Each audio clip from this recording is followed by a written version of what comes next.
What would be a classic question that you're trying to solve for the leader, the manager, the founder?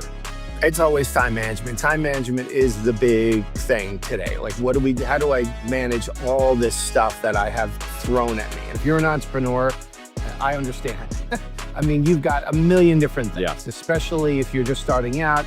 I mean, you're chief cook and bottle washer, right? You are just, doing everything. And the ability to delegate is the interesting part of time management. The pushback that I get in coaching and in my classes and my workshops on not delegating. And there's so many reasons why. And for me, I have to scrape away and really get to the root cause. Why aren't you delegating? So there is, really, they're not going to do it as well as I would, right? Or I have control issues and I don't trust it. The number one comment that I get, I had a group of 32 people in a class one time, and I said to them, let me get this straight. You have people on your team that are capable. They have the time to help you. Why don't you delegate? And out of 32 people, the number one reason why they don't delegate, I don't know. That's what they said to me. I don't know. And I'm like, listen, you're your own worst enemy. Hello, everyone. Welcome to the Now What podcast, episode 26. My name is Glenn Sharp. I am the president and CEO of Sharp Leadership Development. If you haven't noticed, we've been off for a week and I have a tan. I just came back from Mexico. So that's the reason why you haven't seen us in a little bit. We haven't been slackers, but did something pretty cool in between the last time you saw me and now. So let's get right into it. What you're about to encounter is really a two-part series. I'm going to be speaking to Justin Colby from the Entrepreneur DNA. This is me as a guest on his podcast. We split it up because we had a really great conversation, but we really tackled two specific topics. The first one in part one is where we're really going to talk about time management efficiency. Now, obviously, he is all about the entrepreneur, but you will notice that whether you're a manager or an entrepreneur, leader, whatever you want to call it, these principles apply. And I think the conversation went really, really well. I think you guys will really enjoy it. So sit back, relax. I hope you enjoy the conversation with Justin, and we'll recap at the conclusion. Listen, I'm excited about this because your expertise working with 20,000 managers to create efficiencies is something that we all, as entrepreneurs, business owners, founders, we all need better efficiencies in our business. And so none other than the leading man himself, Glenn, for you to be here. So I'm excited. I immediately come into things that I go through, and I want to start the podcast off there. Really more about creating efficiencies around people. I believe people probably are the more difficult, well, I wouldn't say that. There's always challenges in business, but people in general create challenges, right? Because they bring their own kind of baggage into the day-to-day work, or they bring their own kind of stuff. So let's lean into some things that you would go over or review regarding people management, people leadership, people, efficiencies around all that. Yeah, one of the things that I teach, regardless of what industry we're talking about, is how important it is for you to do the work up front. All right. So I have this graph. I call it the green line versus the red line. It's in my book. And it's an example would be you get a new hire, right? As a business owner. You don't have to put much time and effort into going over expectations. But how many mistakes do new hires make? How many, inefficiencies and how many, costly errors do new hires make? So you save time, but think about the time and effort it takes to clean up the mess, right? That occurs versus putting the effort in up front, going over expectations. Excuse me. What does quality work look like? What does a clean area look like? How do I like to communicate with you? If you have a problem, this is the protocol. Assigning a big brother or big sister to them so that they feel comfortable and you can make sure that these guys know where to go. It's incredible to me, those who do that and put most of the work up front, they literally don't experience half the things that people who are reactive and just wait for things to happen experience. And they wonder why entrepreneurs and managers wonder why does that manager always have time to do extra things, to get next level, to think and anticipate 6 months down the road, to understand market trends, that type of thing. It's the reason why they're not in the weeds is because they put the effort in up front, not only going over expectations, but training and everything else. And it's just amazing to me how many people, once they understand that and embrace that, their lives are so much easier. Yeah, you talked about your book for a second. Let's share your book. I think you have it there. Talk to a little Yeah. bit what's in that book. So this is really a story about me and a coaching client. I'm currently coaching 53 people right now, and at all levels, from COO all the way down to individual contributor.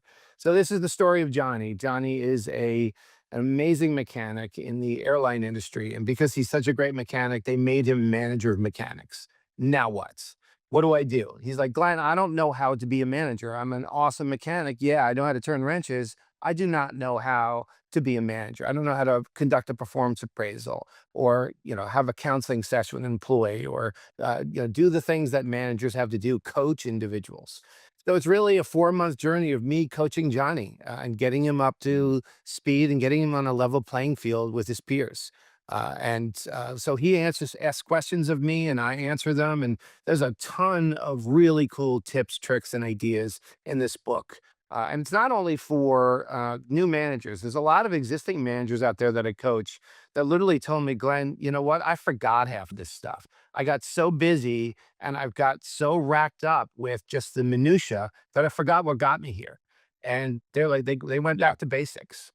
So let's go through maybe one of I'd almost like to use that book to allow everyone to understand the things that you deal with, the things that managers or leaders or entrepreneurs or founders will come across. What would be a classic question that you're trying to solve for the leader, the manager, the founder? It's always time management. Time management is the big thing today. Like, how do I manage all this stuff that I have thrown at me? And if you're an entrepreneur, I understand. I mean, you've got a million different Yeah. things, especially if you're just starting out. I mean, you're chief cook and bottle washer, right? You are just, doing everything. And the ability to delegate is the interesting part of time management. The pushback that I get in coaching and in my classes and my workshops on not delegating. And there's so many reasons why. And for me, I have to scrape away and really get to the root cause. Why aren't you delegating? So there is, really, they're not going to do it as well as I would, right? Or I have control issues and I don't trust it. The number one comment that I get, I had a group of 32 people in a class one time, and I said to them, let me get this straight. You have people on your team that are capable. They have the time to help you. Why don't you delegate? And out of 32 people, the number one reason why they don't delegate, I don't know. That's what they said to me. I don't know. And I'm like, listen, you're your own worst enemy. Again, the key to time management and the green line versus red line, whatever you want to call it, is not what you think. It's opportunity cost, right? Think about Yeah. that. Opportunity cost is typically associated with finance, right? But what could you be doing if you weren't doing the schedule? You could put your time and Yeah. effort into things that get you next level, right? Negotiating deals and different contracts and things like that, getting your business to a totally different level rather than being in the weeds. And that's what a lot of people don't realize is opportunity cost is a killer. Right. When you train Mhm. someone on how to do something, you don't have to do that any longer. I'll give you an example. I'm in Cincinnati right now and it's snowing. We had 14 inches of snow. Right. So a lot of our Wow. clients were like, hey, listen, we got a level 2 emergency here. Let's hold off on doing anything. So I've got my son and his employees, they're sitting around. What do they do? Now we'll keep ourselves busy, right? But I said to my son this morning, train them. Pick a task that is terrible. It's horrible. It's tedious, but it's not that hard, right? These two are smart individuals on your team. Have them master it this week. I'm willing to bite the bullet with labor as long as there's a return on investment. So imagine with Yeah. kitchen work, if these two over the next 4 days can really practice and master the art of crown molding, which is a very, very intricate, very, very specialized art form, right? If they can do that, now Jonah doesn't have to do that in the kitchen. Now he Mm. can do other things, right? He can do, drawings for customers. He can, seek after new business rather than sitting in the kitchen and doing crown molding. So it's just like rather than his idea was let's just tell them they don't have to work the next couple of days. I'm like, no, no, right? Let's utilize this time. Let's train them because we will get our money back tenfold if they're able to master this. So that's the essence of time management. So many people they have no idea why they can't get everything done in a given day. And that's one of the reasons why is they are involved in things that they shouldn't be. Do you think that's a control issue? You think they feel like no one's gonna do it as good as me, so I'm just gonna go do it? It can be. It can be. Sometimes it's just an inability to let go, right? For a lot of individuals that I run into, they literally have said the following to me. Listen how ridiculous this is. Glenn, if I teach my people, if I train my people the right way, I'm going to be expendable. I'm like, really? You think you work for a company right now that if I'm your boss and you train your employees, you run a well-oiled machine, right? You think I'm going to fire you over labor? I go, first of all, if anybody ever does that, good riddance. Go find another company to work for because that's not the company for you. But I promise you, I'll find something for you. And oh, by the way, who do you think I'm going to promote? The person whose hair is on fire all the time just barely gets it done, or the person who not only gets it done, but has time to spare, right? I'm going to promote the latter every single time and twice on Sunday, right? It's just like, it's incredible to me, that mindset. But there's lots of different issues. There's lots of different reasons why. The number one reason is what you cited, though, control. I can't let go, right? I'm the only one who can do it that way. And I literally look at them and I'm like, somebody taught you how to do it once upon a time. Okay. You can teach someone else. Here's an Yeah. interesting part of that equation. All right. Um, the number one reason why people leave their jobs is what? Everybody knows this. I mean, has always has something to do with relationship with manager, right? Believe it or Right. not, in the large pools of data, money, the number one or the highest I've ever seen it or lowest, however you want to look at it, is number five. Certainly people Mm. do leave for money. All right, we'd be very naive to think that certain people didn't leave for the green. But the number one reason always has something to do with their direct supervisor. The new number two is the interesting one. Okay. The new number two, at least of all the thousands of people that I deal with when I talk to them, is career path. And they're not talking about succession planning. They're talking about train me, develop me, give me skills and abilities I can put on my resume and I will stay, or the Yeah. likelihood that I will stay increases dramatically, especially, and this will Yeah. surprise a lot of individuals, the Gen Zs. Gen Zs want Oh, training and they're not going to wait. They think succession plans are a bunch of BS, to be honest with you. And they have a point, to mm, be honest with you. A lot of succession plans is a lot of timing, a lot of favoritism. Sometimes there's nepotism involved, right? And a lot of people don't realize that Gen Zs want to be trained. They will stay, with the likelihood that they will stay if they are trained. And they will even sacrifice money in some cases mm. in order to be trained because very few organizations actually train them. Do you think there's a connective tissue between the age of you and I love sports. I see the helmets here. The person who's on the field or on the court really never makes a good transition to being the coach or vice versa. The coach doesn't always mean that they were the, best player on the field or on the court. Do you think there's some level of connectivity between like, I know how to do the thing I'm doing, but I don't really know how to train the thing I'm doing? Yeah, I mean, there's a absolute connection. I mean, just because you're good at one thing doesn't mean you're good at all things. So I teach a class called situational leadership, and I'll have this D1, D2, D3, D4. D1's a newbie, all the way to D4 is your best, your high potential employee, right? But just because you're a D4, like I used to oversee field training and development for Speedway, a convenience store chain. Just because you're a really great trainer does not mean you'd be a good manager of trainers. Mm, It's a completely mm, different skill set. This is what Johnny learns in the book. You're a great mechanic. That does not mean you'll be a great manager of mechanics. It's completely different. In sports, you could be an amazing player. Like I've never really followed up to the point of doing a ton of research, but there's some rumors going around that Michael Jordan dabbled in coaching for a second, or at least thought about it. And people were like, mm. no, don't even think about it. You will not be a good coach. You don't have the patience for it. Because one of the things that he would say was, well, can't you just do this? Well, sorry, Michael. Not everybody can jump 4 seconds in the air and slam a ball down. He doesn't understand. And he was a pretty harsh teammate. Amazing player. I argue the best player of all time. That's my opinion. As But would I. As would I. as a coach, no way. And that's exactly what you cited. The assumption, though, especially with entrepreneurs, is person's really a good individual contributor. Let's make them a supervisor. Let's put them in charge of people. And that is a huge mistake if you haven't tested them, if you haven't at least given them some skills and abilities to set them up for success. Otherwise, you're asking someone to do something that they have no idea. They didn't learn how to be a manager through osmosis, right? They have to Mm. learn that skill set. It's a completely different job. What so this is something I see all the time. The you know, business owners, I guess, promote, if it's the right word, their top sales rep to sales manager. So you just briefly talked about it. Like I, as a salesperson, right? I literally graduated UCLA and I went door to door sales is my very first thing I did, which my family was very disappointed, but I found that it was the very best education I got, well beyond UCLA. Uh, Right. I see it all the time in organizations that they feel like they should promote the best salesperson because they will be the best to teach it. Talk about that because I know the answer how I would explain it, but the fundamentals of selling versus managing people or leading people, I think there's 2 criteria there, by the way. There's managing and then there's leading. Let's talk a Yeah. little bit about this dysfunction in organizations.